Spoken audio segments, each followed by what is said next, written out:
Hello, Hi, Mike. Angelo. How you doing, Jay? I'm well. How are you? I got to thank you profusely. Your assignment to the most interesting, disturbing documentary Yes. made me watch something before I was going to, and it's fucking. I'm going to make half my radio show tomorrow about it. Oh, It's so really? friggin' good. It is phenomenal. Okay. Netflix documentary on the series Untold, Yeah, and it's which one is it? Or do you want to wait till the show? Untold. It's Operation Flagrant Foul.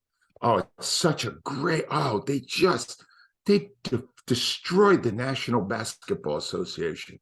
Destroyed them. I love it. All these mobsters. Oh, it's so freaking good. Oh, Is this about the ref who was taking money? yes. Who Okay. I grilled. I grilled myself on our show a couple of years ago, and Really?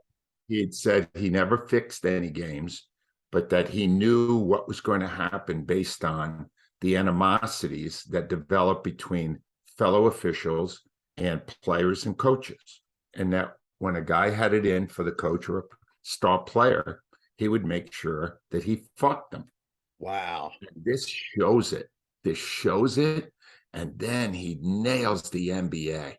Like the NBA would put crackdowns on his. I think Rhea's coming up Oh, now. yeah, there's Rhea. Hey, They would Rhea. crack down on calls and stuff. They said, we want you to do this, we want you to do that. But the truth was, it was only a crackdown unless it was a star player. Then they issue an edict. Don't do that to Michael Jordan. He's our money. Oh, Wow. this stuff was that you got to see this freaking thing. So It's basically, amazing.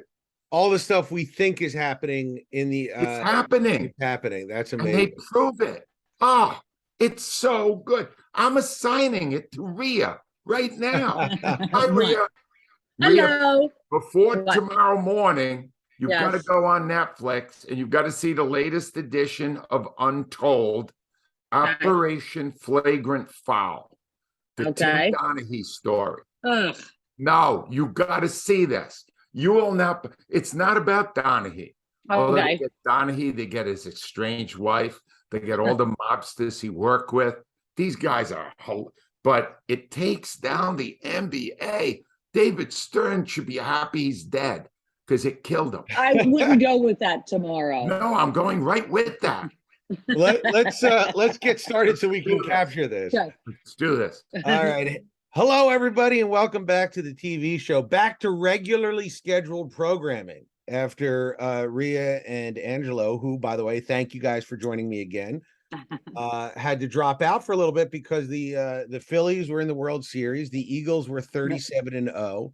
And there was a lot doing in Philadelphia sports. But now that sadly the Phillies have lost and we're back to regularly scheduled programming, guys, thank you so much for coming back. Great to be You back, got Jay. Love it. So we do a little bit of discussion ahead of time before we get started in all this. And one of the things that Rhea did was she emailed me about a documentary that she watched called The Vatican Girl. And it got me thinking, well, we should probably talk about like the weirdest or most disturbing or most screwed up documentaries that we have seen, because we are, I say in the opening of the show that we're living in a golden age of TV. We're really living in a golden age of documentary because there are Yes. so many streaming services. And I'm going to be honest, guys, you know who I credit for this? Bill Simmons with 30 for 30. 30 Yeah. for 30 was like, he said there's a whole bunch of stuff that people are interested in, because if you remember like sports docs, like prior to 30 for 30, it was always like, you know, the first left-handed second baseman in the history of the American League gets a 2-hour prestige documentary on HBO. And now it's about cool stuff that people are actually interested in. And Angelo has a great one. I want to get to his, but first, the thing that started it all. Rhea, do you want to tell us about the Vatican Girl? Yeah, so I just was flipping around one day, and normally I like I told you I'm not a big documentary person. I like to dramatize, but I just happened upon this thing called Vatican Girl: The Disappearance of Emmanuel Orlandi on Netflix. And it's about the disappearance in 1983 of a 15-year-old girl who lived inside Vatican City. This is not Rome. Vatican Right. City is its own city, and only about 100 secular people live inside those walls. And what that means is they're not, church clergy, the Pope, all that. They're people, children of the Swiss guards who, Right. people who work for them. So the reason it was so shocking is that it was basically a child. She was 15 years old, just disappeared, leaving her music lesson one afternoon, and has never been found since then. They say in it, and it's so true because I love Dan Brown novels. It Right. reads like a Dan Brown novel that basically starts out that maybe the mafia is involved, because what they eventually wound up doing, the state police or whatever, they put a phone in the family's house that recorded every conversation. Now they're all in Italian, but it's done in English. So Right. the people who are involved in it mostly speak Italian. There's a couple of English speaking Italians, but it's all done in English. And the Pope gets involved, Pope John Paul, the Pope who followed him up. And a lot of the finger pointing, goes towards the Vatican, that they know a lot more than they're telling. And I just found it really interesting. It was only 4 episodes. I'm not breaking any stories. They're not able to find where she is, but the steps they go through to find this girl, the mother is still alive, the siblings are still alive. They live in the same apartment. They've never changed her bedroom. And this poor family's still, looking for answers. I just found it was really fascinating, all of the stuff that went into it. What I find fascinating, Rhea, is that even when you choose documentaries, it's still true crime. I feel like you're going to be like the detective in The Watcher. When you retire from the radio, you're just going to be like, I'm going to be PI so I can go solve crimes. Well, that sounds absolutely fascinating. And honestly, ever since Godfather 3, I'm always like, there's some stuff going on in the Vatican. I feel like, yes, as a Catholic, I feel like I can't bring it up because I don't want to get in trouble. But 12 years Catholic school. Are we all three? Is this a Catholic podcast? Are we all three? I feel like we are. Fallen Catholic. Well, I mean, non-practicing. I believe. All Catholics except Italian grandmothers are non-practicing, I think. Oh, okay. We don't practice. We already met. All right. So, Angelo, you got a corker, to use an old expression. What's the one you saw? You referenced 30 for 30, which is the tremendous documentary series on ESPN. There's a better one on sports, and it's now on Netflix. Netflix is great at documentaries, by the way. They really are. They have so many good ones. And it's the Untold series. They did one on Monte Teo. They did one on Chrissy Martin, the female boxer, who's like the most famous boxer. These are terrific inside stories. You think you know the story, but you don't. And I thought I knew the Tim Donaghy story because Rhea and I interviewed him for like 20 minutes at the Borgata a couple of years ago. He is the crooked NBA referee from our area, local guy, who basically got in cahoots with the mob and allegedly fixed games. Now, he said on our show, and he said in the documentary, and the documentary is called Untold Operation Flagrant Foul. In the documentary, he said he didn't fix the games. And I'm starting to believe it's true, because what we couldn't do on radio that they can do in this piece, and it's only an hour and 10 minutes. It's not a long series of stories. He basically knew who among the refs had a rivalry or had a grudge against either a player or a different coach or a team. And he knew those referees would screw the team or the player. Wow. And he basically gave the tips on which games to bet on based on those situations. And he was right. He gave them information on 47 games, including the spread, and was right 37 times. Wow. And they made millions and millions and millions of dollars, and he got some himself. And this story is the biggest indictment of a league, in this case, the NBA, that I've ever seen in any documentary ever, because it reveals what really goes on. How in a league, when they need game 6 to be one team over the other. Tony Brothers, that referee. Rhea, they showed you in one of the game 6s how crooked the refereeing was. because yeah. they assign refs who would favor the league over any team. And if it benefited the league for one team to win game 6 so they could have a game 7, those refs made sure it happened. Were they fixing it? I don't know. Yeah. They were basically just calling it. They were company men. You see Right. this, Yeah. people that work. This is an hour and some minutes that is the most amazing indictment of a sport. And I'm watching it, and this all happened 2007, 2008. It has to still be going on because these are still human beings doing these games. You got to see it, Rhea. You got to see it today. I will watch it. I remember I pulled into the parking lot, and this was when Phil Jackson was back coaching the Lakers. Okay, and I think it was when a couple of the real stars went there to try to get rings. So it was kind of down to, I think it was Karl Malone, maybe Gary Payton, if I have the names right. I pull into the lot. I was just a little late getting there. As the game starts, no lie, I'm parking my car. I'm listening to the game. They're not 20 seconds into the game. Phil Jackson gets tossed. Yeah. Phil Jackson. Yeah. And then I believe it was Gary Payton. And I pulled back out of the lot. I said, this is not a game I'm going to sit in. It was a Friday night. I was going there to hang out. And Right. I went up because I went, how does a guy get tossed 20 seconds into a game? It had to have been from a previous altercation. Yes. That's what I said in my mind. No, Rhea, there's a moment in this where the NBA decides to crack down on a spin move that these players are making because it's traveling, right? Yeah. Right. So Donaghy's there and he's doing what he was told, and he calls it on Jordan. And Phil Jackson's on the sideline and he's screaming at him. And he goes, we were told, you know this, Phil, we were told to crack down. And Jackson says, not on Jordan, you weren't. And then he gets the word from the league, don't do it to Jordan. Jordan's our money guy. There's so much of that we don't see that must go on in these sports. And you know what? It kind of validates, 25 years of sports talk radio that I've been saying for 25 years. Did you notice last night? It really seemed like the refs had it in for us. Yeah, but Jay, when we say that, we're just making it up. Yeah, now we found out we were right. You were right all along. It's astounding. Exactly. We don't expect to be right that often. No. Yeah, it's like that Mel Gibson movie, Conspiracy Theory, where you had 10,000 conspiracy theories. Turned out one was correct. Who knew? Well, that's fascinating. I'm going to try to watch that today too, because I'm sure we'll talk about it. Yes. The one that I have to recommend is because I'm a weird sex pervert. God Forbid on Hulu.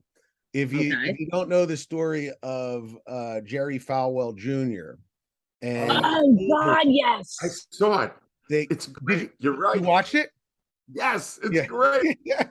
They got the kid, which was shocking to me, to come in and discuss what happened. If you don't know the story, Jerry Falwell and his wife, not here to kink shame. Whatever you're into is fine by me. Exactly. Wanted the pool boy to be with his wife, and so long as he got to watch, that was all right.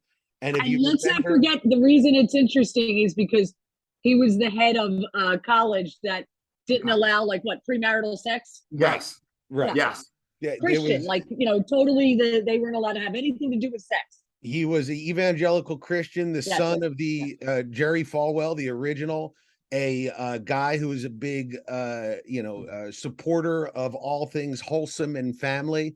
And I just got to say, the more you thump that particular drum, the more I'm convinced you got some weird stuff going on.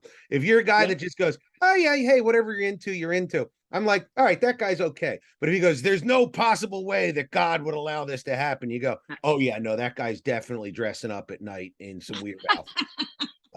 And this is one of those, again, theories that I just like the sports talk radio. It will fulfill every single one of your theories about the really loud family values people out there. Well worth your time. It's really good. It's good. They do a good job putting it all together. All right. So moving on, 3 great docs. We were also going to talk today about the Christmas season's coming up. And I know that I talked about this in brief a couple of times over the course of the podcast, but I remember being a little kid. I don't know, Rhea, if you remember this, or Angela, they had this when you were little. They would have the special, the network special. It would be like a bouncing special would come in from off, and it would be a noise, and it was basically saying, "Hey, you know that TV show you tuned in for? Not happening today. Yeah. Instead, you're gonna get something special." And for me, it was the Peanuts at Christmas time. A little bit later on, there was Rudolph the Red-Nosed Reindeer. the stop motion stuff from Yeah. Rankin and Bass.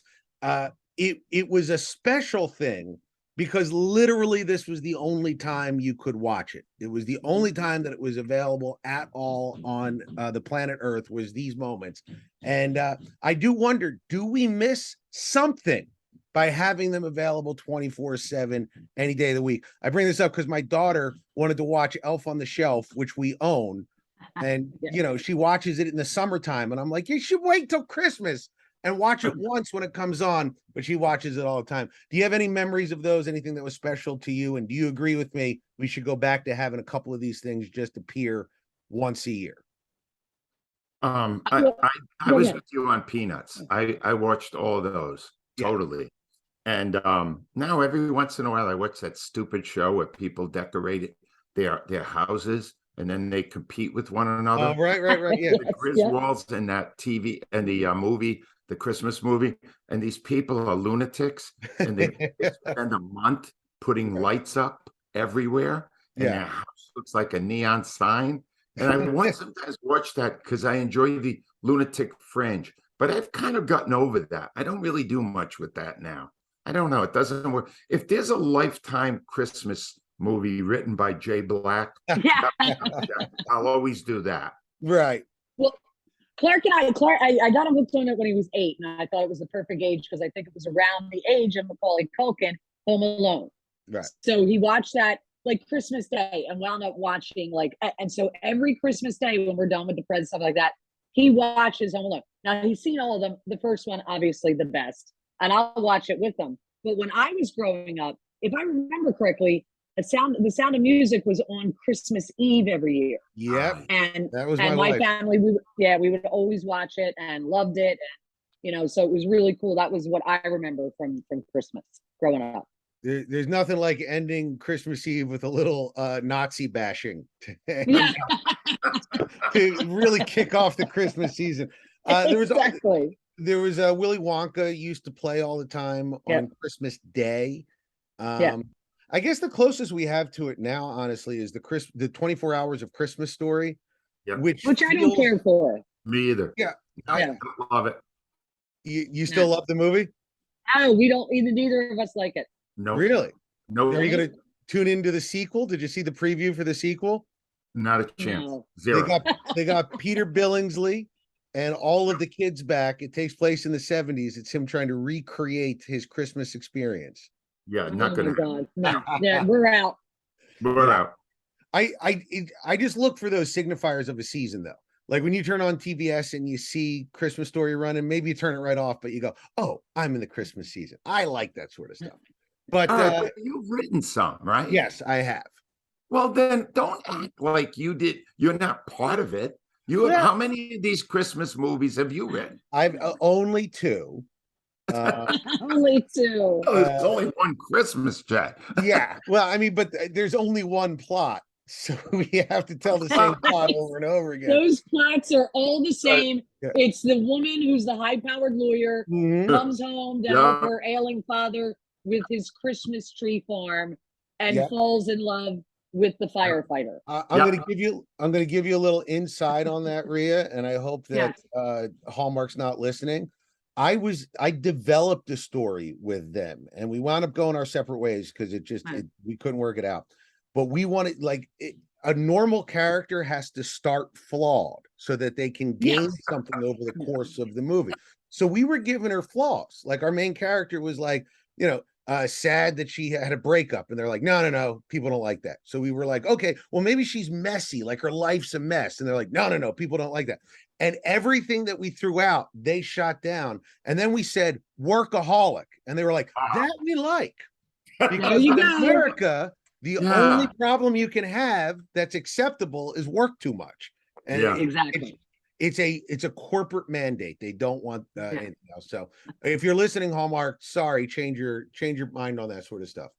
All right. Speaking of murder mysteries, we weren't speaking of that, but let's just say that we were. Do you have a British TV for us this week, Rhea? I do, and it's a new one that just dropped. I was kind of shocked. I was clicking around over the weekend, and it's called Kate Peary, available on BritBox via Prime. So you go to Prime, and then you go into BritBox, and it's a 2022, so it's new, which I love. Only 3 episodes, but here's the cool part. They're 2 hours each. So you get 6 hours of the show, but you get it in 2-hour increments, which I love. This is Sherlock version, right? How Sherlock what's that? Yeah, just like Sherlock. Sherlock was like an hour and a half, hour and 45 minutes, correct. So this is a real excellent police procedural. I don't really know any of the characters in it. They're not actors that I've seen before, but the main character in it, Kate Peary, is a detective who gets, what happens is, and what I like about it being 2022, it starts with a podcast. A woman journalist is wondering why this murder from 25 years ago, they call them historical murders, right. In England. This is based in Scotland, I believe, not cold cases. Why this historical murder of 25 years ago, the murder of a 19-year-old barmaid, has never been reviewed. And it causes all kinds of problems. And the podcaster says it's because, the police don't respect women. She was a 19-year-old out having fun. She deserved it. Oh boy. So the police decide that they need to put a woman in charge of it. So it's a whole gender thing. And but it winds up being a great mystery. There's 3 friends involved, lifelong friends, who have a secret that you never find out to the end. And you kind of are amazed that these 3 kept this secret. I won't give anything away. I don't want to, but I loved it. I was riveted. I watched it on Friday night and binged the whole thing. Name and network, where is it? Kate, it's called Kate Peary, P-I-R-I-E, available on Prime. And once you're in Prime, you go to BritBox. That's where you'll find it. 91% rating on Rotten Tomatoes. So very well thought of. And it's filmed in the very picturesque St. Andrews, which everybody knows, the famous golf place there. So the scenery is beautiful. Wow. Great. Sounds good. If anybody in my future is listening to this, like if I'm mysteriously murdered like tomorrow and it's 25 years and it still hasn't been solved, you have my permission not to solve it. I'll be dead. I honestly, I don't care. Let it go. If there's an afterlife, I will be long forgetting this world and having a blast. And here's what I will say. One other thing about this: it's not all dreary. She gets a young detective to work with her, who I really liked. First of all, he's a really good-looking young kid, but he's funny, goofy. So it was a nice kind of balance where when it got dark, they would kind of roll him in and lighten things up. So it's not totally dark. Okay. And Jay, I just want you to know that if you are murdered, we will assume it was your wife. Oh yeah, 100%. Justifiable homicide. Always the wife or the husband. You know that. Yeah. Oh, it's just going to be. It's the name of the documentary about my murder will be called "One Sock on the Floor Too Many." Good one. Go on. All right. So, Teen TV, what do you got for us this week, Rhea? Okay, so I was very excited about this Blockbuster on Netflix, which is so odd because Netflix killed Blockbuster. Killed it. Dead. But it just kind of dropped recently, and it's about the very last. It's a comedy, supposed to be a comedy, but the very last Blockbuster store in America. So I found out it was written by one of the same people who wrote Superstore, which Clark and I absolutely love. We're almost on season 2. We watch every episode. We laugh every single episode of Superstore. Settle in to watch Blockbuster. About 30 minutes in, I look at Clark. He hasn't said a word. And I look over and I go, does this suck? And he goes, yes. And I said, do you want to keep watching? He goes, absolutely not. Got up and walked out of the room. And I will tell you, I looked it up on Rotten Tomatoes. Audience 43, critics 21%. So the critics hated. The audience was a little bit nicer. It's not funny. It's awful at all. Yeah. I saw it, Rhea, and I am fascinated. They've done some great documentaries on the last blockbuster. Yes. I've There's seen only those. one still around, Yeah. and I thought it would be great. Yeah. And it's amateurish. The Oh. acting in it is just so Awful. awful. This is putrid. That they actually, and it's like 10 episodes. Yep. If you watch all 10 episodes, check yourself into a mental institution because there's something wrong with you. We It's actually want to hear garbage. from you. If you It's watched all 10, please write in. No, it's awful, Jay. It's so Yeah. bad. I have not seen it. I'm glad that I haven't. First off, it strikes me as mean that they would do that.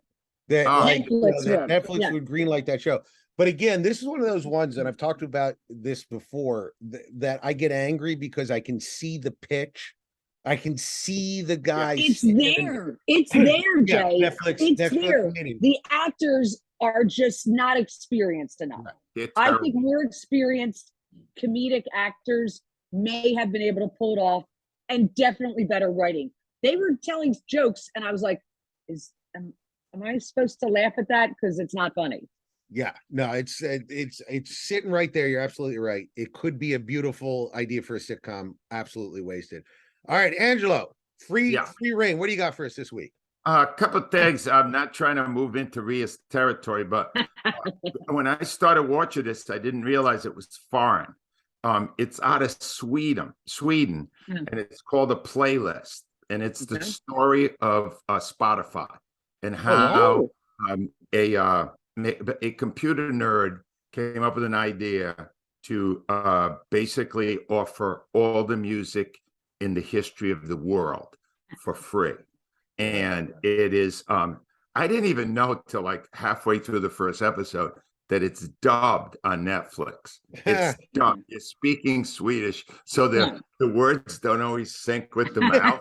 You gotta let that go. You gotta let that go because it's 6 different episodes told from the 6 people and their stories, and then they integrate in the course of each episode. It's really, really well done. And it's a fascinating story of what they had to do to become as big as they did and to battle all these monsters in the music business and beat them.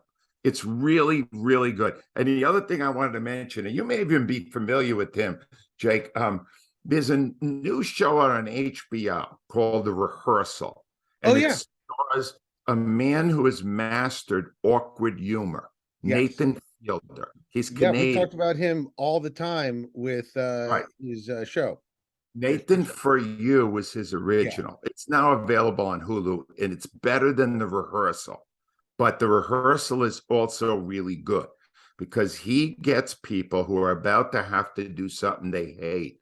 He creates the actual atmosphere right to the letter. Like if you have to go into a bar, he has them build the bar as an exact replica. He brings you in, he plays the other part, and he rehearses you until you actually know what you're going to say to the person. Then they film when you actually see the person. And it takes a weird turn about halfway through, and he becomes the husband to a woman he barely knows. And then you got to see it. Nathan Fielder isn't like anybody else. He doesn't play by rules, but I'm telling you, this is, I wouldn't recommend it the way I would Untold or The Playlist this week. But if you want to see something really strange, something that's so how HBO went for this pitch, I guess they accepted. Nathan Fielder is one of the strangest guys making TV today, and it's not like anybody else is doing. That's all I got. And honestly, that the Rehearsal split the internet more than any show that I've seen in a long time, where half the people were like, this is the most brilliant TV I've ever seen. And the other half said, this is a crime. Like it's a literal crime what he's doing to these people. And it's weird. It's really strange. He's using the people, but he always did. He did with Nathan For You too. It's not different. But Nathan For You was a little gentler than The Rehearsal, Angelo. I mean, I like cringe stuff. I like the cringe. Yes, you do. I don't like the cringe. I guess because I'm awkward myself. Yeah. Not that. And I want to mention before we go, you will, Angelo, you probably won't hear from me the rest of the day. Okay. Because the Crown dropped today. No, it isn't. You're watching Untold first. because it's on our show tomorrow, Rhea. Don't miss it. I will watch it, and then I'm watching The Crown. So I will already tell you, I will not be discussing Murder and Mayhem next week.